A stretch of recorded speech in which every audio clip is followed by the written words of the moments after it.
Bon, je propose qu'on commence la partie non scientifique directement. Je suis Olivier Lafitte, je suis directeur de l'IRL CRM, qui est la petite antenne française à l'intérieur du CRM. Donc, nous avons le plaisir aujourd'hui d'avoir François Dubois, qui est une des personnes qui a été affectée au CRM pour ce semestre par le CNRS. François, je le connais depuis assez longtemps.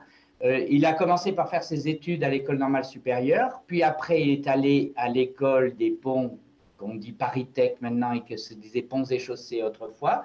Il a travaillé pendant, il me corrigera, une dizaine d'années dans l'industrie aéronautique française avant de devenir professeur au Conservatoire national des arts et métiers à Paris, tout en faisant partie du laboratoire de mathématiques d'Orsay. Nous avons eu aussi le plaisir de l'avoir comme professeur chez nous à l'université Sorbonne Paris-Nord. Donc, il a des intérêts qui sont extrêmement variés, liés aux applications des mathématiques et aux mathématiques appliquées. Il a vu aussi le côté obscur qui était celui où on avait besoin de solutions qui fonctionnaient beaucoup plus rapidement que les mathématiciens pouvaient les donner à l'intérieur de ce qui s'appelait à l'époque l'aérospatiale. Et il a un de ses sujets de recherche importants qui est sur les équations dites de Lattice-Boltzmann, donc qui n'ont de nom de Boltzmann que par le fait que c'est des équations de transport. Et donc la partie la plus importante, c'est le lattice, mais il nous en parlera beaucoup mieux que moi. Et il va nous parler de ABCD, Asymptotic Expansion for Lattice-Boltzmann Schemes and Application for Compressible Navier-Stokes Equations. Merci François d'avoir accepté de faire un séminaire. Merci aux organisateurs du colloque des sciences mathématiques du Québec d'avoir accepté de l'inviter et de lui permettre de faire connaître ses travaux à la communauté québécoise. Voilà, merci beaucoup Olivier pour cette introduction.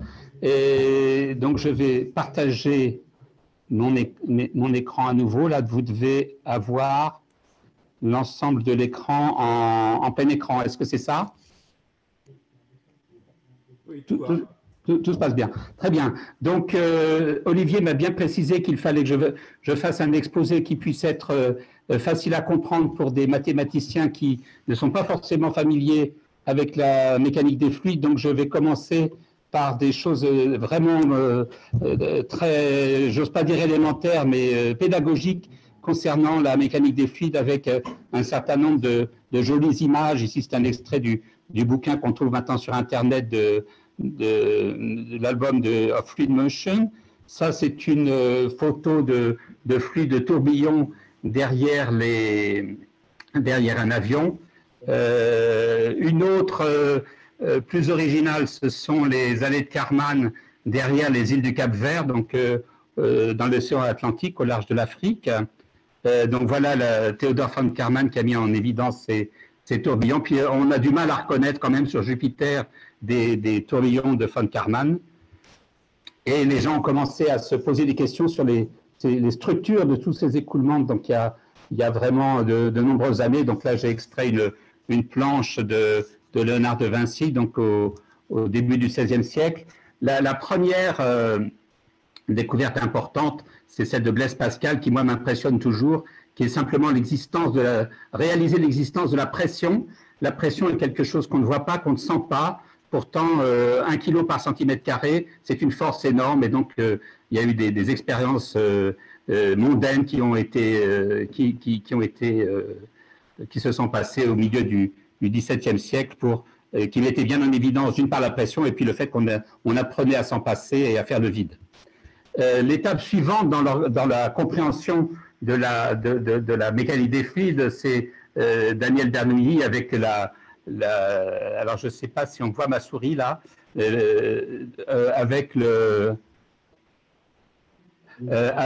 donc ce qu'on appelle la constante de Bernoulli, donc qui est quelque chose qui est lié à l'énergie cinétique, d'autre part l'énergie potentielle lorsqu'il y a une gravité, et puis cette pression divisée par la densité qui reste une constante dans des circonstances sur lesquelles je n'épiloguerai pas. L'étape suivante, avec le regard qui est le mien simplement, c'est les équations dites d'Euler qui ont été écrites par Euler, et donc je ne retiens pas le détail algébrique, on en verra un peu plus tard, avec l'idée que l'évolution en temps d'une certaine variable conservée est équilibrée par des variations en espace de certaines fonctions des flux, des fonctions non linéaires de ces variables conservées. Donc ça, c'était le travail d'Euler, donc début 18e. Et puis, à la même époque, d'Alembert fait savoir à ses collègues qu'il y a quelque chose qui ne va pas et qu'on ne peut pas, avec ces modèles-là, mettre en évidence la traînée et puis la portance. Et donc, ce qui est caché, c'est ce paramètre ici de viscosité qui donne des types d'écoulement relativement théoriques lorsqu'on l'annule et puis qui redonne des choses plus vraisemblables lorsqu'il est non nul. Mais jusque-là, cette viscosité n'était pas présente dans les modèles dans les modèles mathématiques que les gens avaient pu développer. Il a fallu attendre le début du 19e siècle pour que Stokes, puis Navier puis Stokes écrivent des équations qui prennent à peu près la même forme que les équations d'Euler, qui ici sont en noir, mais auxquelles on rajoute des termes dits de viscosité, avec un nouveau terme de conservatif aussi, mais ici une nouvelle fonction qui est fonction non seulement de l'état, mais aussi du gradient. Donc ce terme ici en bleu nous fait apparaître en fait des dérivées secondes de l'espace dans les équations de la mécanique des fluides.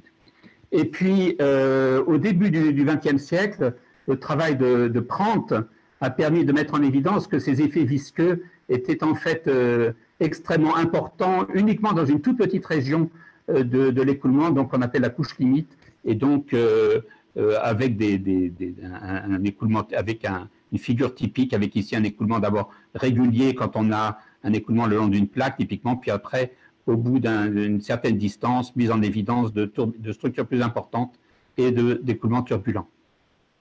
Donc voilà ce que je pouvais dire de façon très générale sur la mécanique des fluides. Donc on était au début du XXe siècle, mais entre-temps, donc fin 19e, donc Maxwell et Boltzmann, indépendamment, se sont rendus compte que, en un point de l'espace, il n'y a pas seulement un champ de densité, de pression ou de vitesse, mais qu'il faut considérer qu'il y a une distribution de vitesse en chaque point, et lorsqu'on est à l'équilibre thermodynamique, cette distribution de vitesse suit une loi de Gauss que j'ai représentée ici rapidement, que les physiciens d'ailleurs appellent la loi de Maxwell-Boltzmann, mais qui était connue bien avant par Gauss. Qu'est-ce qu'on peut dire sur cette maxwellienne ici? C'est que le coefficient ici bêta, donc est lié à la variance, est directement lié en rouge ici à la température qui est présente au point considéré. Voilà, donc ça c'était une hypothèse qui était qui se rapprochait de l'hypothèse atomique et donc qui était quelque chose de très très nouveau, novateur par rapport à tout le cadre de pensée précédent. Voilà, donc après cette introduction qui rappelle des éléments bien classiques de physique et de mécanique des fluides, je vais vous parler rapidement de l'équation de Boltzmann avec entre autres Boltzmann en vitesse discrète. Je vous parlerai un peu de développement Chapman-Enskog avec un premier exemple sur un schéma à vitesse discrète qui porte dans notre jargon le D1Q3, qui signifie qu'on est à une dimension d'espace et qu'on travaille avec 3 vitesses, donc un modèle très simple. Ensuite, je ne sais pas si j'aurai le temps de vous parler d'automates cellulaires. Et puis, je vous parlerai du schéma de Boltzmann sur réseau lui-même avec son algorithme de collision et transport, parler un tout petit peu des conditions limites, puis montrer quelques applications. Et puis, je vous présenterai l'analyse asymptotique qui est fondée sur une réflexion mathématique relativement élémentaire dont on parlera plus tard. Et puis, la méthode ABCD, qui n'est pas un acronyme, mais vous verrez ce que c'est, que j'ai pu développer jusqu'à un ordre avancé. Et puis après, je vous parlerai un peu d'applications avec d'une part les équations de Navier-Stokes isothermes avec toute une série d'exemples à 2 et 3 dimensions d'espace. Et puis les équations de Navier-Stokes où on se permet d'avoir aussi la conservation de l'énergie.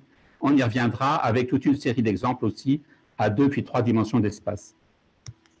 Donc la théorie des gaz, la théorie cinétique des gaz de Maxwell et Boltzmann suppose qu'on doit considérer un espace de phase où on a d'une part à couper l'espace en tout petits volumes, mais aussi un espace des vitesses, et la densité de présence de la matière dans cet espace-là est notée avec une densité de probabilité petit f, et donc on écrit dm égale f dx dy. Et lorsque on analyse dans ce qui peut se passer, Boltzmann a écrit cette équation d'évolution de cette densité de probabilité qui consiste à dire deux choses. D'une part, ici, pour une vitesse v donnée, on a un vol libre sans collision, donc c'est une équation d'advection. Et d'autre part, le terme ici du manque de droite est un terme de collision qui dit comment est-ce que les particules, les molécules vont interagir entre elles pour faire évoluer cette densité de probabilité.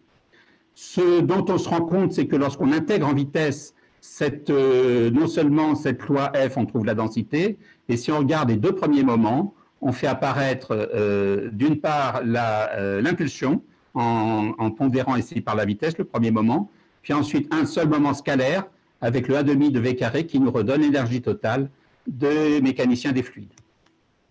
Donc, comme je vous le disais, cette équation de Boltzmann d'évolution a d'une part un terme d'advection libre, ici le terme en bleu, et d'autre part un terme de collision. Et dans le modèle classique de Boltzmann, ce sont des collisions à 2 points, donc qui correspond à un gaz relativement dilué. Et puis lorsqu'on analyse les collisions microscopiques, eh bien au niveau microscopique, on a la conservation de la masse, de l'impulsion et de l'énergie.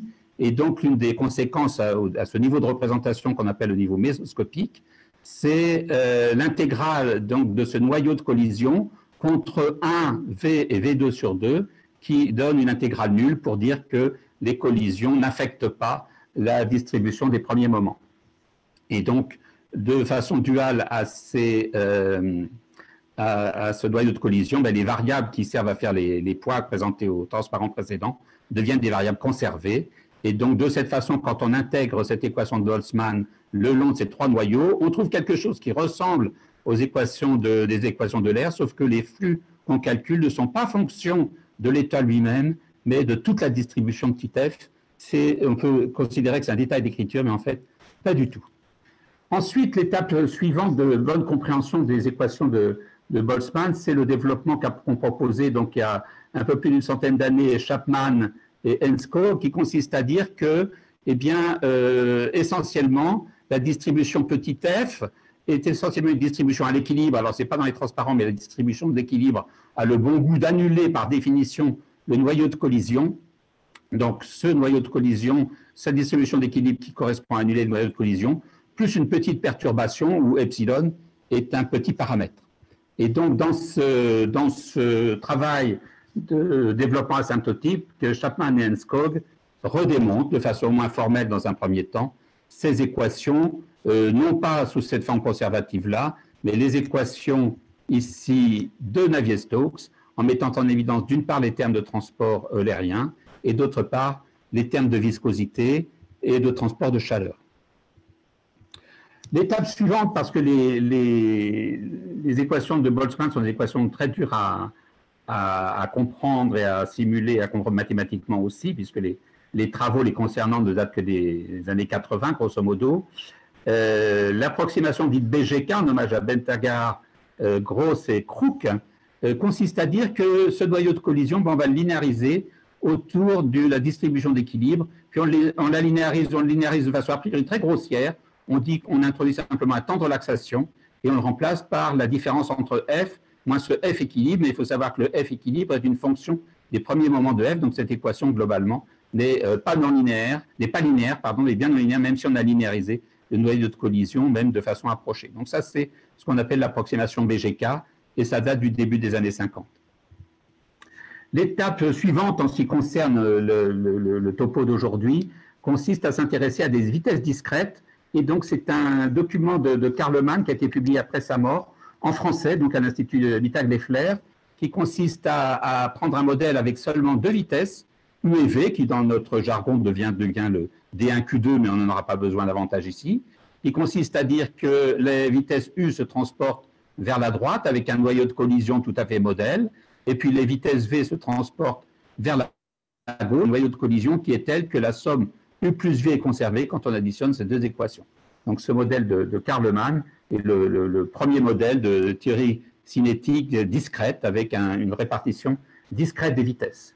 Le modèle qui a été important ici aussi dans la suite, ici dans les années 60, c'est le modèle de Broadwell qui, lui, a 3 vitesses Et donc, dans notre façon de dire, on dit que c'est un modèle D1Q3. Et puis, il y a des contributions françaises avec René Gatignol et Henri Cabane, qui ont généralisé avec un ensemble de vitesses très important. Et pour la petite histoire, ils avaient a priori des roses de vitesse qui ne prenaient pas dans leurs habitudes de travail la vitesse nulle, mais dans la suite, on prendra ici la vitesse nulle. Donc, les vitesses ont des numérotations qui commencent par 0. Et c'est ce qui est écrit ici, une décomposition, maintenant une distribution discrète de vitesse, donc même finie, avec des FI en nombre fini, des vitesses VI en nombre fini, qui sont ici typiquement la rose des vitesses et puis la vitesse nulle aussi, avec des fonctions de collision qui sont fonctions a priori non linéaires de toute la population localement au point X. Donc voilà les équations de Boltzmann discrètes telles qu'elles se présentent. Et donc ce que je vais faire à partir de ces équations discrètes, je vais introduire les différents moments. On a déjà 3 moments qui correspondent essentiellement aux grandeurs conservées. Et donc, l'idée de Dominique Dumière, hein, dans un autre contexte, mais que je reprendrai ici, et consiste à dire qu'on va introduire une combinaison linéaire de ces f, qu'on suppose fixe dans le paradigme qu'on a pris jusque-là, mais qui pourrait être, avec un n qui pourrait être variable. On a d'une part n lois de conservation, donc qui nous disent que le noyau de collision ici est nul quand on le fait agir contre les premiers moments. Donc, cette somme-là, elle est nulle si on regarde les premiers moments qui correspondent aux variables conservées. Ce qui nous permet d'écrire, quand on multiplie par les m et qu'on somme sur j, des premières lois de conservation qui correspondent dans le continu à ce qu'on avait pu écrire. Par contre, ici, on fait bien attention que tout ce qui est là n'est pas fonction que des w, mais il est fonction de tous les f. Et ceci, c'est ce qu'on obtient pour les grandeurs macroscopiques, les grandeurs conservées. Et puis, on a aussi le complément à Q, le nombre de la dimension du problème, le nombre de vitesses, un certain nombre de moments qu'on appelle des moments microscopiques. L'état d'équilibre dans cette façon de voir les choses, qui par définition annule le noyau de collision, ben on le voit d'une façon extrêmement abstraite dans notre approche. On dit que quand on l'écrit dans l'espace des moments, on a d'une part les variables conservées, et puis on a d'autres variables ici, les moments microscopiques, cas d'équilibre, sont une fonction donnée des moments. On écrit un théorème des fonctions implicites quand on doit résoudre cette équation sur les moments. On suppose qu'on a complètement résolu et on va beaucoup travailler ici avec cette fonction d'équilibre qui donne les moments microscopiques en fonction des moments conservés. Et on suppose que la matrice grand M qui permet de passer des distributions de particules au moment est telle que, grosso modo, elle diagonalise la jacobienne de l'opérateur des collisions autour de l'équilibre. Et donc, là, on est en dimension finie. Et donc, quand on fait ce changement de base, on trouve ici une matrice qui a d'abord des zéros, puisque les premiers moments sont toujours conservés, donc il n'y a pas de relaxation de ces moments-là. Et pour les suivants, on suppose qu'on a diagonalisé cet opérateur qui est simplement la dérivée du noyau de collision. Et donc, la matrice grand Z, c'est une matrice diagonale qui fait apparaître, a priori, plusieurs taux de collision, ce que BGK n'avait pas supposé a priori, mais c'est une hypothèse qu'on fait. Et donc, ce que j'écris sur ce transparence, c'est que cette matrice jacobienne, elle admet grand M ou grand M-1 comme matrice de vecteurs propres.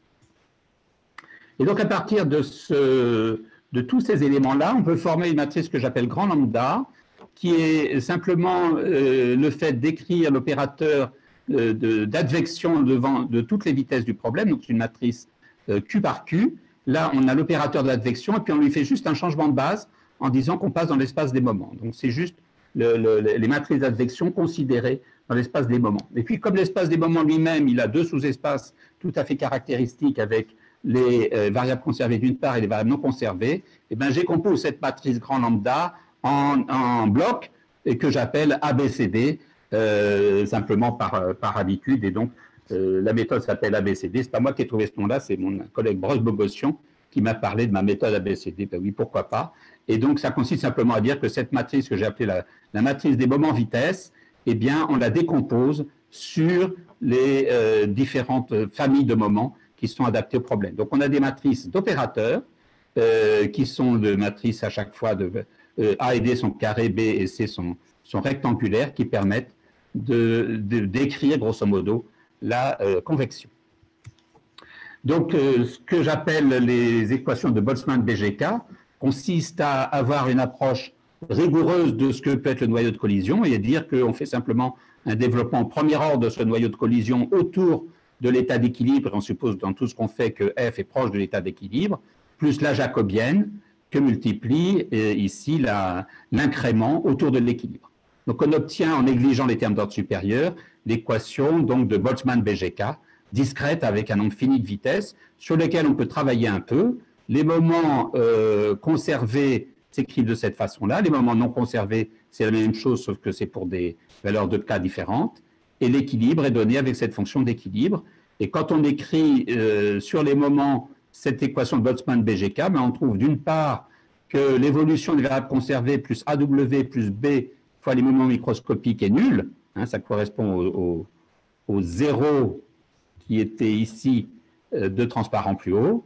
Et puis pour les moments microscopiques, eh bien, on a la deuxième partie de la matrice lambda, dy sur dt plus cw plus dy, donc là des opérateurs différentiels d'ordre 1, égale la relaxation de y avec un opérateur diagonal de y vers l'état d'équilibre.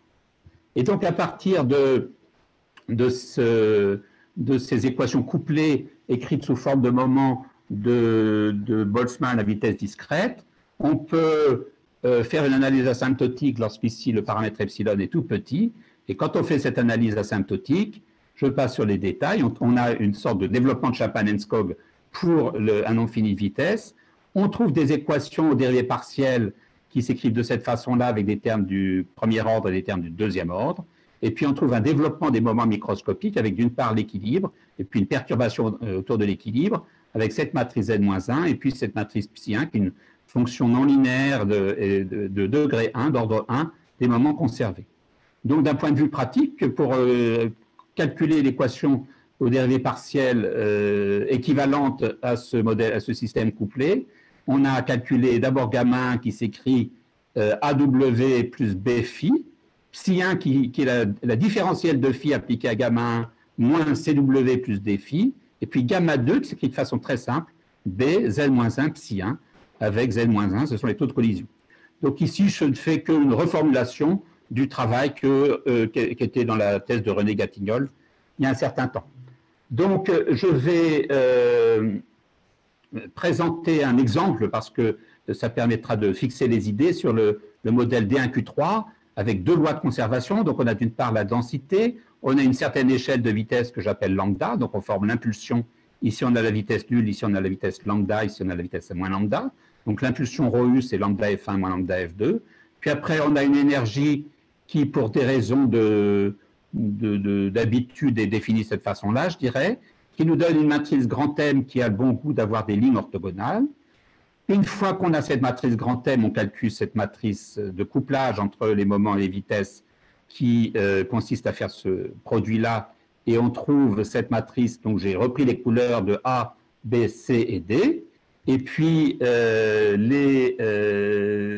loi d'équilibre, eh bien on va la supposer, là il faut la choisir en fonction de W, c'est-à-dire de ρ et U, donc on prend quelque chose de cette forme-là qui met en évidence ce paramètre alpha. On calcule après gamma 1, et puis après un petit calcul de quelques on trouve cette expression-là. Et donc de cette façon-là, à l'ordre 1, en epsilon, on a mis en évidence des équations d'Euler, dont on est capable de dire quelle est la loi de pression. Il suffit de la lire ici. Et donc la pression, c'est ici cette expression-là qui correspond physiquement au carré de la vitesse du son. Donc on a une vitesse du son qui est proportionnelle à lambda, qui multiplie ρ. Et puis ensuite, il faut commencer à travailler un peu plus pour calculer psi1. On voit apparaître un certain nombre d'erreurs dans ce modèle, des erreurs qui sont entre guillemets du troisième ordre en vitesse à cause de ce produit qui est là. Et après, donc, quand on calcule les termes du second ordre, les termes de viscosité, eh bien, on se rend compte que les termes de viscosité, c'est quelque chose qu'on pouvait attendre et qui correspond à une viscosité physique qui correspond à ce terme-là, avec une certaine viscosité qui peut s'écrire 1 moins alpha sur 3 ρ lambda de taux, plus le epsilon de mise à l'échelle. Et puis ce Rx, qui est vraiment un artefact du schéma, une véritable erreur, qu'on peut complètement expliciter, qui s'écrit de cette façon-là. Donc de cette façon, on tombe sur un système de type Navier-Stokes, qui est précis donc à l'ordre 2, avec quand même un artefact ici, qui est la divergence de ce vecteur ici, de ce vecteur Rx. On est à une dimension d'espace, donc les vecteurs ne sont pas forcément faciles. Je vais peut-être passer les aspects lattice-gaz et je passe tout de suite sur lattice-Boltzmann, où il faut faire très attention qu'on est devant des systèmes où on a trois paradigmes de représentation du monde. On a d'une part le paradigme macroscopique, qui est celui de l'ingénieur typiquement, le paradigme mésoscopique, qui est celui de Boltzmann, le paradigme microscopique, qui est celui de la physique atomique, où cette fois-ci le point est un peu éclaté, alors qu'ici il est éclaté dans l'espace géométrique et dans l'espace des vitesses. Ici, il est concentré dans l'espace géométrique, mais éclaté dans l'espace des vitesses. Et puis ici, tout est rassemblé ensemble. Ce à quoi il faut faire très attention, c'est que les méthodes dites de schéma de Boltzmann sur réseau, ils utilisent ce paradigme-là, en fait, pour résoudre des problèmes essentiellement macroscopiques. Hein. Ce qu'il faut retenir de cette planche-là, c'est que si on veut résoudre l'équation de Boltzmann qui correspond à ce paradigme mésoscopique, il ne faut pas prendre un schéma de Boltzmann, il faut prendre une méthode particulière. Les schémas de Boltzmann sont adaptés plutôt à la physique macroscopique ou avec certains déséquilibres ici du côté du mésoscopique. Donc l'étape suivante dans les années 90 a consisté à faire des méthodes numériques avec les équations de Boltzmann discrètes. Et donc là, c'est des gens, donc un Espagnol qui s'est associé avec 2 Italiens. Et puis je ne peux pas écrire, quand on fait des schémas numériques, on ne peut pas les écrire sur une ligne, donc je les écris sur un transparent. Et l'idée de base, c'est qu'en ce point X, qui est un point du réseau, on a maintenant une échelle spatiale ici, delta X, et puis on va évoluer avec un certain patent delta T. Et l'idée très importante, c'est qu'au cours d'un pas de temps, eh bien, une particule va passer d'un point du réseau à un autre point du réseau, que ce soit celle-ci de ce point-là au milieu au numéro 1, ou ici au numéro 5, avec bien sûr une vitesse qui va être un peu plus grande. Donc ça donne les différentes vitesses du réseau. Donc à l'instant discret petit t, on a cette distribution de particules. Et puis après, on calcule quelque part une approximation de la jacobienne du noyau de collision qu'on applique à l'incrément entre l'équilibre qu'on doit savoir calculer avec les techniques que j'ai présentées précédemment. Et puis ensuite, l'équation discrète consiste simplement à mimer l'équation de Boltzmann et à dire que ce qui était ici pour la jème répartition de vitesse, à l'instant x avec ce noyau de collision ici, c'est transporté ici par exemple jusqu'en ce point-là au nouvel instant. Donc on a juste à faire cette simple somme et donc le schéma de Boltzmann sur réseau est quelque chose d'extrêmement simple à écrire. Alors, un point très important dans la suite a été de proposer quelque chose qui n'est pas naturel quand on pense à la distribution de Gauss, qui est simplement une approximation de la gaussienne par ses premiers moments de façon polynomiale. Alors évidemment, on n'a plus à l'infini, on a quelque chose qui ne tend plus du tout vers zéro, ce qui montre que ces méthodes, avec ce type d'équilibre polynomial, est fondamentalement limitée à des petites vitesses. Mais cette loi a encore l'avantage d'être très très simple. Je vous l'ai donné pour le schéma à 9 vitesses. Hein, donc, et ça, c'était l'œuvre d'étudiants en thèse, donc Kian, Dominique Dumière et mon collègue Pierre Lallemand. Voilà, donc l'important, c'est cette très grande simplicité de cette loi d'équilibre qui permet de la programmer très très simplement. Donc ce schéma de Boltzmann dans sa variante à temps de relaxation multiple que je vous présente, consiste à partir d'une distribution de particules. Dans l'étape de relaxation non linéaire, on calcule d'abord les moments, qu'on appelle ici grand W, grand Y. L'étape de relaxation consiste à ne pas changer les variables dites conservées, et puis à faire relaxer avec cette relation très simple les moments qui sont en déséquilibre, qui correspondent en gros à faire un schéma de l'air du premier ordre sur l'équation différentielle. La matrice grand S ici est construite de façon à être diagonale. Là, on a une fonction explicite de ce que l'on connaît, et donc on a juste à écrire cette loi de conservation. Puis après l'étape d'advection, moi j'aime bien l'écrire en disant que ce qui se passe à l'instant X au nouvel instant est le résultat de toute cette étape de collision qui se passait au pied de la caractéristique pour la jème vitesse, donc au point X moins Vj delta t et à l'instant t. Une petite remarque sur la stabilité nous dit que les coefficients S, qui sont des coefficients de cette matrice diagonale, doivent nécessairement être entre 0 et 2. Donc, ce qui est important de remarquer, c'est que quand on fait un cours sur les schémas pour les équations différentielles, on conseille que ce S, qui est le rapport entre le pas de temps et la constante de temps, soit entre 0 et 1 pour avoir la monotonie du schéma. Mais justement ici, on va s'intéresser à des schémas non monotones avec des S très proches de 2. On va voir tout de suite pourquoi. Donc, le deuxième pas de temps, c'est l'étape d'advection. Donc, ça correspond, on peut la réinterpréter comme une méthode de caractéristiques appliquée au fait que cette méthode est exacte, puisqu'on part d'un sommet, d'un point du maillage, on arrive exactement à un point du maillage. Donc, toutes les distributions sont parfaitement transportées et tous les problèmes qu'on a avec tous les autres schémas numériques sont, par construction même, abolis, puisqu'ici, on est à un nombre de courants, Friedrich-Lévy, qui vaut toujours 1 au moins pour toutes les vitesses du réseau. Alors ensuite, des choses plus techniques, mais qui sont indispensables pour aller vers les applications, consistent à régler le problème de conditions limites, c'est-à-dire lorsqu'on a ici un bord, eh bien qu'on doit savoir ce qui arrive depuis l'extérieur, depuis ce point-là, pour fabriquer la première distribution après l'étape de convection, eh bien il faut être capable de savoir ce qui vient de ces points-là, qui sont des points qui n'existent pas dans le fluide, et donc toute la question des conditions limites consiste à savoir répondre et remplir ces points d'interrogation. Une technique classique consiste à faire ce qu'on appelle la méthode du rebond, la méthode bounce-back, qui consiste à dire que ce qui va revenir ici, par exemple, avec la 5e distribution, eh bien, c'est un rebond de ce qui arrivait à partir de la 7e, plus un certain nombre de données qui sont liées à ce que l'on connaît ici physiquement sur le bord. Il faut bien voir que cette méthode-là, si on l'implémente correctement, eh bien, elle permet de traiter des frontières absolument courbes qu'on discrétise ici avec les points bleus. Donc, c'est quelque chose qui, bien sûr, est une discrétisation, mais qui est loin d'être une discrétisation avec les marches d'escalier qu'on pourrait imaginer de façon un peu superficielle.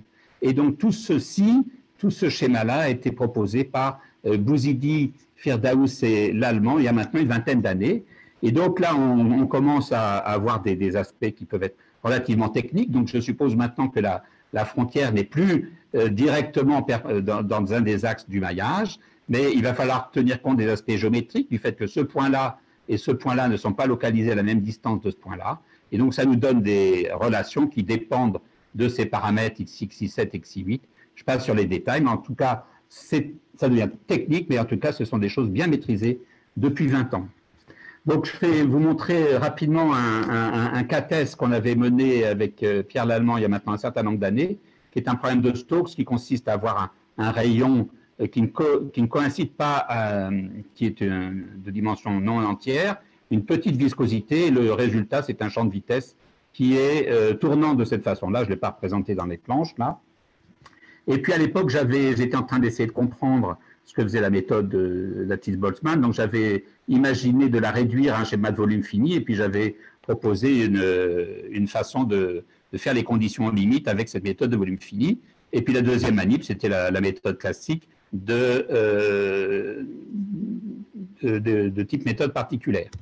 Alors, quand on regarde les résultats qui ont été obtenus de la méthode de volume fini, on trouve que ce n'est pas si mal que ça quand on regarde le profil des vitesses obtenues. Ça correspond à quelque chose qui est correct, hein, donc ce n'est pas une méthode complètement sans intérêt. Par contre, quand on la compare avec la méthode de Bouzidi, eh bien, on voit qu'on n'est peut-être pas tout à fait dans les mêmes ordres de grandeur de précision. Là, je vous ai montré simplement l'erreur parce que c'est un problème pour lequel on a une solution analytique. Donc, les points en vert, ce sont ceux obtenus par la méthode de type volume fini, hein, qui correspondait à des choses assez raisonnables. Et puis, la méthode en rouge, c'est la méthode dont je vous ai parlé rapidement, la méthode de Bouzidi. Puis, si je fais un zoom, on voit bien que ce sont des méthodes approchées. Donc, ici, on est quand même à des erreurs qui sont de l'ordre du millième. Donc, on a quelques fractions de millième d'erreur. Et puis, on a plutôt quelques pourcents, tant qu'on ne s'approche pas du bord, pour la méthode de volume fini. Donc, j'insiste sur la qualité de cette approche proposée par Bouzidi, Firdaus et l'Allemand. Donc, ce qui est important à redire, c'est qu'une fois qu'on sait faire les conditions limites, eh bien, on peut faire des écoulements on peut faire toute une série d'applications, on peut développer des outils industriels, et c'est ce qui se passe depuis une vingtaine d'années. Là, je vous montre des écoulements dans un milieu poreux, donc qui est dans le domaine public et qu'on trouve sur l'Université de Genève.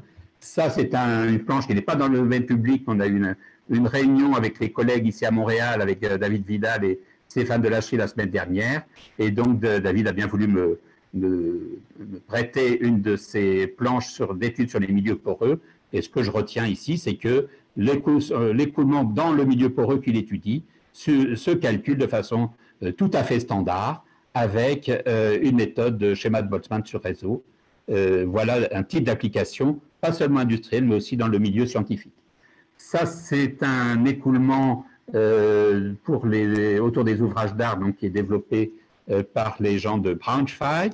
Là, c'est le code exact de la société Powerflow autour d'un véhicule automobile. Les Français ont essayé de faire pareil dans le projet ProLB auquel nous avons participé depuis une dizaine d'années. Donc voilà le type de maillage. Donc j'ai passé sous silence le fait qu'on est capable de passer de grilles plus grossières à des grilles plus fines, et les industries le font une dizaine de fois de suite, ce qui nous donne 3 ordres de grandeur dans des différents modèles. Et puis là, c'est un champ de vitesse instantané, ou bien un champ de vitesse à l'intérieur du véhicule, puisque ensuite les gens essayent de faire la thermique intérieure. Et puis la question bien sûr posée est, est-ce qu'il faut mieux faire un écoulement en soufflerie ou avoir une soufflerie numérique? La soufflerie numérique permet d'avoir toute une série de détails, entre autres sous l'automobile. Ici, c'est encore un résultat de Powerflow de la société EXA. Ça, c'est un maillage sous un Airbus proposé par les gens de ProLB. Et puis voilà les résultats autour du train d'atterrissage, donc qui intéressait beaucoup les gens parce que c'est avec ce type d'écoulement qu'on a génération de bruit. Voilà ce que ça peut donner autour d'un Airbus complet. Ça, c'est ProLB, puis ça, c'est le logiciel EXA qui donne un écoulement avec une très, très grande précision. Et donc, je veux rendre hommage ici à Udong Chen, le concepteur du code EXA, qui a travaillé pendant plus d'une vingtaine d'années pour avoir des résultats que vous pouvez intéresser.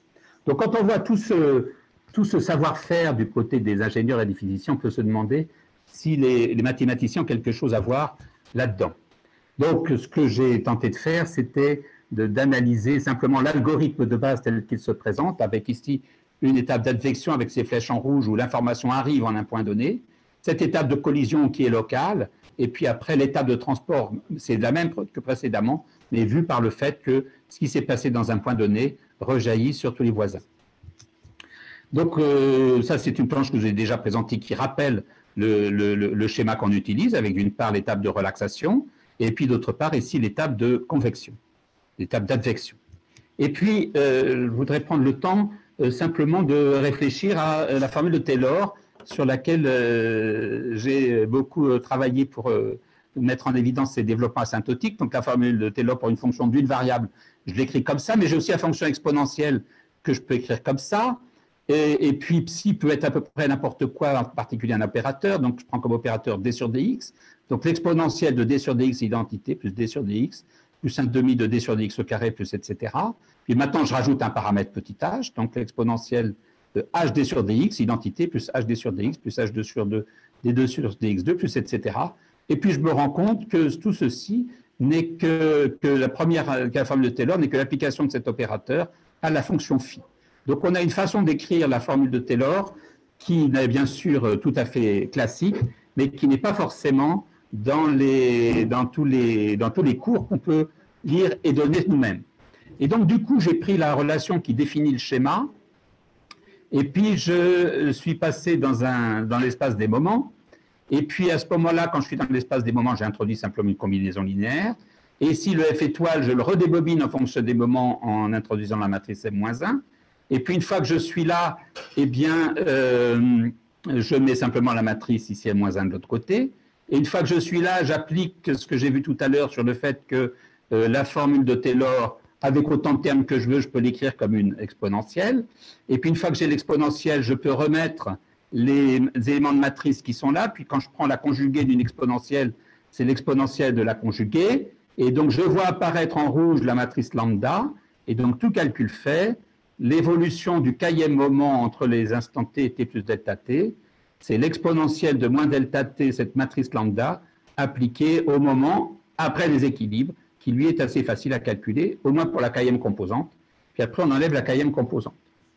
Donc cette remarque, jointe au fait que la matrice lambda, on a sa décomposition, nous permet, pour aller chercher des termes d'ordre supérieur, d'utiliser quelque chose d'aussi simple que le carré de cette matrice lambda, qui est un carré de matrice, donc avec des opérations très très élémentaires. Les dérivées partielles commutent entre elles, mais pas les matrices. Voilà, donc ceci permet de reprendre la méthode ABCD, mais dans le cas discret cette fois-ci, alors que tout à l'heure on était dans le cas continu. On trouve quelque chose en bleu qui est exactement très très voisin de ce qu'on avait vu précédemment, avec des relations algébriques qui ressemblent comme deux gouttes d'eau à celles du cas reparti avec quelque chose de continu, sauf que ici, la matrice qu'on obtient, cette matrice sigma, ce n'est pas la même que la matrice S-1, c'est S-1 moins 1,5. L'effet de la discrétisation est là.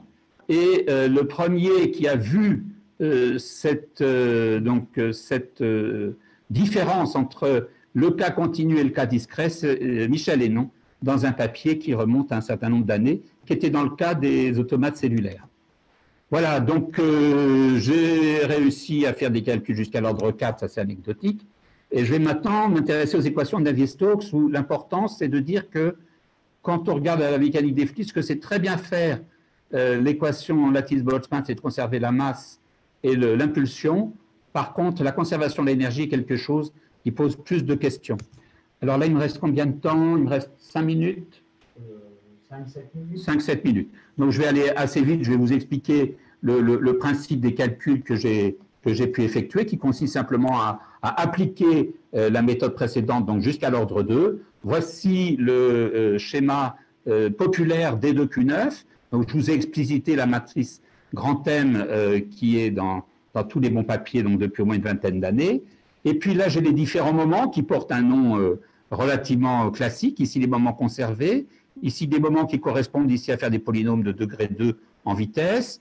Ici, les deux moments en rouge, QX, QY, qui sont de degré 3, puis le dernier de degré 4. Mais comme on a de toute façon une rose discrète, il faut le tout, c'est de trouver une bonne combinaison et après, on l'interprète comme on veut. Alors, donc ça, c'est la matrice qui permet de passer des particules au moment. Et puis, une fois qu'on a cette matrice-là et qu'on a la matrice précédente et qu'on a la convection, eh bien, on calcule cette matrice donc, des moments vitesse avec le bloc A en noir, le bloc B en bleu, le bloc C en rouge et le bloc D en vert. Donc, c'est quelque chose qui ne présente pas de difficulté particulière. Et puis après, on calcule le terme gamma 1 qui est proposé par la Lattice-Boltzmann, on le confronte aux équations de l'air que enfin j'ai réussi à écrire complètement. Et puis quand on écrit que ces deux choses sont toujours égales, on trouve des relations explicites pour les fonctions d'équilibre. Donc ça, c'est plutôt agréable. Et ensuite, on continue jusqu'à l'ordre 2, où cette fois-ci, donc on a 3 moments qui sont utilisés. On essaye de dire que ces termes d'ordre 2, ici, gamma 2, qui sont donnés par ce calcul-là, correspondent à ceux de la physique. La difficulté est qu'il faut éviter le plus possible d'avoir des dérivées partielles de la densité qui n'ont aucune raison de ne pas être là, mais qui ne sont pas là dans la physique. Et quand on essaye, et quand on regarde cette confrontation-là, on se rend compte que c'est un problème qui a un certain nombre d'équations et d'inconnues, mais surtout qui n'a pas de solution. Donc on essaye d'avoir un maximum d'équations résolues. Donc pour ça, on fixe les équilibres et donc les valeurs classiques qui ressortent ici sont en rouge. Une pression qui est lambda 2 sur 3 avec une vitesse du son et lambda sur racine de 3, c'est ce qu'on voit dans tous les bouquins. Et puis ce qui est intéressant, c'est qu'on est capable ici, dans ces erreurs Rose-Montord, d'avoir quelque chose de tout à fait explicite de ces erreurs, comme on avait pu le faire pour le schéma DAQ3. Donc on n'est pas content, parce que D2Q9, même s'il est très populaire, ne nous permet pas de résoudre complètement les équations de Navier-Stokes sans conservation d'énergie. Donc on augmente le schéma en rajoutant 4 vitesses ici, on obtient donc ce qu'on appelle le D2Q13. On a toujours 3 moments à l'ordre 2, on a cette fois-ci un peu plus de moments d'ordre 3 qui vont être utiles dans l'expression des dérivées partielles à l'ordre 2.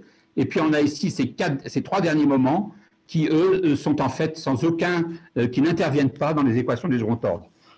Pour des raisons de place, la matrice lambda, je ne peux pas donner tous ces coefficients, mais on peut donner quand même sa structure globale facilement ici sur un transparent. On reprend exactement le même jeu, on confronte les équations qui sont liées à ce que j'appelle gamma 1, qui sont en bleu liées à la Lattice-Boltzmann, qu'on confronte avec la physique. On trouve un certain nombre de relations explicites pour les moments à l'équilibre. Donc, on a les équations d'Euler. Et puis après, on confronte à l'ordre 2, une fois qu'on a calculé gamma 1, on confronte ce gamma 2 avec ces termes visqueux de la physique. On a 24 équations, mais cette fois-ci, on a un peu plus de dérivées partielles. Et puis, on réussit, après avoir d'abord trouvé des dérivées partielles, puis après réussi, mais ça, c'est pas très difficile, à recalculer les fonctions non linéaires, on a des formules explicites qui nous donnent formellement l'ordre 2 pour les équations sans conservation de l'énergie, ici avec la densité, ici avec la viscosité de cisaillement, et ici la viscosité de volume. Donc, je vais passer assez vite sur les suivants. D3Q19, juste un commentaire qui consiste à dire que c'est un schéma extrêmement populaire qui est utilisé dans la plupart des logiciels, entre autres, sauf faire ma part dans le code d'Exa et dans le code ProLB. Le résultat, c'est que même quand on travaille beaucoup, eh bien, et qu'on trouve quelque chose qui permet de minimiser les erreurs, on a encore ici 61 équations qui ne sont pas résolues, donc on n'est pas content. Donc on se dit, ben, on va rajouter des sommets, on passe au D3Q27, donc cette fois-ci on prend tous les voisins autour de ce gros sommet en bleu, on refait le même boulot, mais en fait, ce qui se passe, c'est qu'on n'a pas beaucoup de moments qui vont être utiles, donc même si on a un peu plus de degrés de liberté, on a toujours 45 équations non résolues, et donc on n'est pas très content. D3Q33, donc là on commence à avoir des schémas qui sont un peu plus compliqués à mettre en œuvre, bien sûr, où on va chercher non seulement les 27 premiers voisins, mais aussi on va chercher des vitesses qui sont à 2 de la vitesse de départ.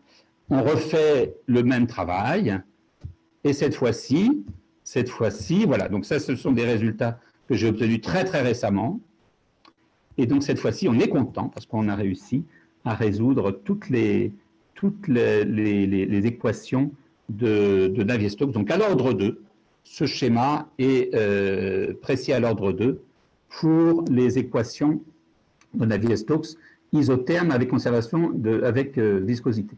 Et puis la curiosité, c'est qu'on peut simplifier ce modèle D3Q33 en enlevant ici ce premier voisin.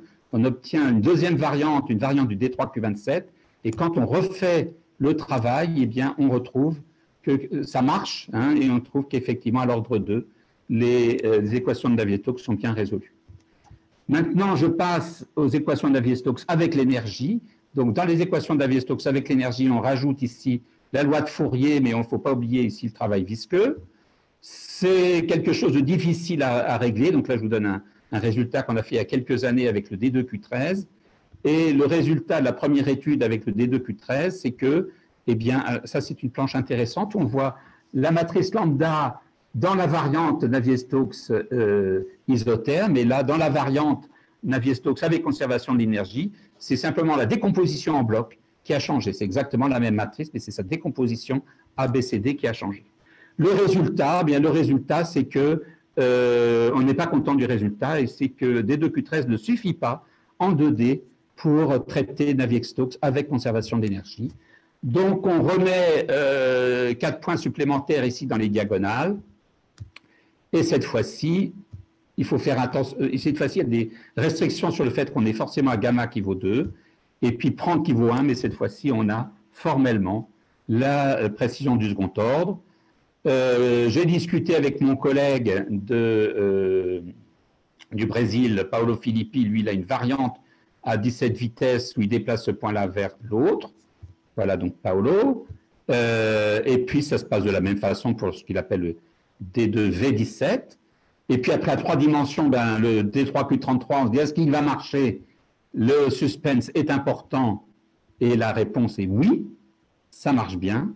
On réussit à avoir Navier-Stokes complet. Et le plus étonnant, c'est que si on enlève maintenant cette vitesse à un point, on a 4 points de moins, et on a suffisamment ici de degrés de liberté qui vont être effectivement utilisés par les flux d'ordre 2. On a un seul moment ici qui finalement n'apparaît pas dans les équations.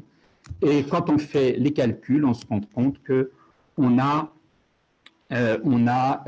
formellement l'ordre 2 pour les équations de Navier-Stokes. Donc voilà cette planche de synthèse qui nous dit que si on essaye de résoudre Navier-Stokes sans conservation de l'énergie, voilà les schémas qui ne fonctionnent pas. Vous verrez ici qu'il y a des schémas les plus populaires qui sont utilisés dans tous les codes. Donc il faut faire très attention qu'à l'ordre 2, ils sont des erreurs dans les termes de cubes de vitesse, c'est-à-dire qu'on commence à les voir pour des vitesses notables. Le D3Q27, lui, il ne marche jamais. Par contre, si on veut être sans conservation de l'énergie, on conserve 2D le Q13 ou bien le 27 dans sa variante avec des nœuds ici à deux mailles du point central. Et puis ces deux schémas-là marchent aussi pour la conservation de l'énergie, alors qu'il faut prendre des stencils un peu plus riches quand on veut résoudre Navier-Stokes avec conservation de l'énergie. Donc ça, pour le moment, c'est une étude que j'ai menée en utilisant comme outil de calcul, que j'utilise comme outil de calcul formel, le logiciel SAGE. Et puis, ce que je n'ai pas du tout traité, et là où il y a encore beaucoup de travail, c'est le fait de mettre en œuvre tous ces schémas de façon pratique. Et le diable se loge dans les détails. Sont-ils stables? Certains le sont, au moins pour des petites perturbations, les autres ne le sont pas. Voilà ce qu'on obtient avec un schéma qui n'est pas stable, donc tel que mes collègues m'ont proposé. Et puis pour conclure, vous dire que ce qui fait le développement ce qui fait la qualité de cette méthode, à mon avis, c'est le fait qu'on a un schéma explicite, donc des formules très faciles à coder. On a une affection qui est résolue parfaitement, au moins pour les vitesses du réseau. On a une génération de maillage d'un point de vue industriel, c'est fondamental, qui se fait de façon beaucoup, beaucoup plus rapide parce qu'on utilise essentiellement des petits cubes, même s'ils sont sous une structure d'octrine. L'intérêt des GPU fait qu'on a des ordres on commence à avoir 1, voire 2, voire parfois même 3 ordres de grandeur de puissance de calcul supplémentaire qui fait que cette méthode-là devient presque inévitable dans beaucoup d'applications. Je vous ai montré que avoir la conservation de l'énergie, c'est un vrai problème que les gens ont à traiter depuis fort longtemps. On peut se poser la question de la convergence mathématique de ces schémas. Moi, ce que j'ai fait, c'est une convergence, c'est un développement asymptotique, il ne faut pas confondre avec la convergence. Et puis la stabilité, dans le canon linéaire, reste essentiellement quelque chose d'empirique. Je fais un peu de pub pour mes collègues à Orsay qui ont développé un outil en Python qui résout les équations de LBM, Benjamin Graille et Loïc Coirin, Orsay LX, et je vous remercie pour votre attention.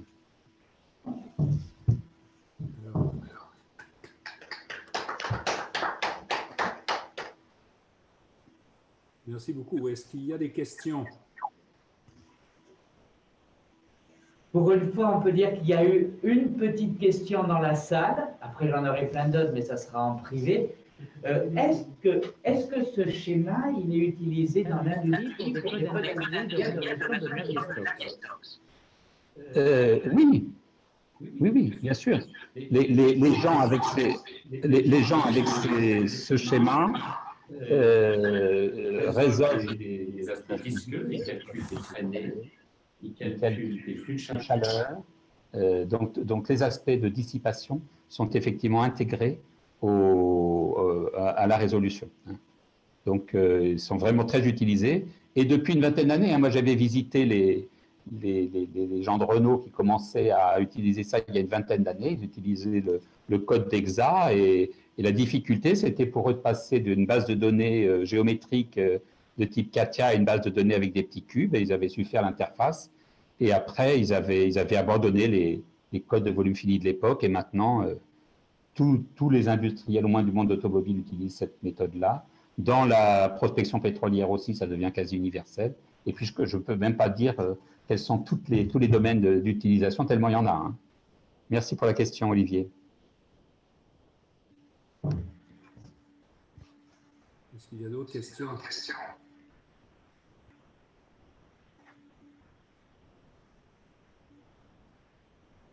Je me lance sur une idée. Alors, ça serait de savoir si ça s'applique pour calculer des opérateurs de Fourier intégraux, en particulier pour propager des choses autres qu'avec une équation d'inversion en utilisant tout en développement asymptotique de l'exponentielle d'opérateurs. Tu me colles là, tu me colles. Je ne sais pas. La question que j'avais posée vis-à-vis des gens qui s'intéressent vraiment à l'équation de Boltzmann, c'est, moi j'utilise un a priori de diagonalisabilité de la jacobienne de l'opérateur de flux. Donc j'avais posé la question pour savoir si on sait dire des choses là-dessus, et il faut que je continue cette question avec les experts français de l'équation de Boltzmann, parce que l'hypothèse qu'on fait, qui est le fait de pouvoir la diagonaliser, peut être trop importante, et peut-être qu'il y a des espaces caractéristiques qui ne sont pas des espaces propres qu'il faudrait peut-être ajouter à la modélisation. Donc c'était ça que j'avais en tête pour enrichir le complexifier un petit peu le schéma actuel. Mais sur ta question des opérateurs de Fourier intégraux, tu me colles, je ne sais pas. Merci, quand même. J'ai une petite question. Bonjour François. Bonjour, bonjour. Est-ce qu'il faut mettre au rencard Chapman-Enskog?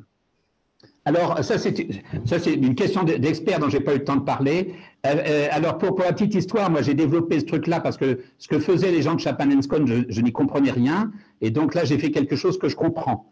Donc, depuis quelques temps, j'essaie de faire le lien entre Chapman-Enskog tel qu'il est pratiqué par les gens et la méthode de Taylor, la méthode ABCD telle que je la préconise. En fait, ce sont des choses que j'ai encore sous le coude, mais très probablement, les deux méthodes donnent exactement les mêmes résultats.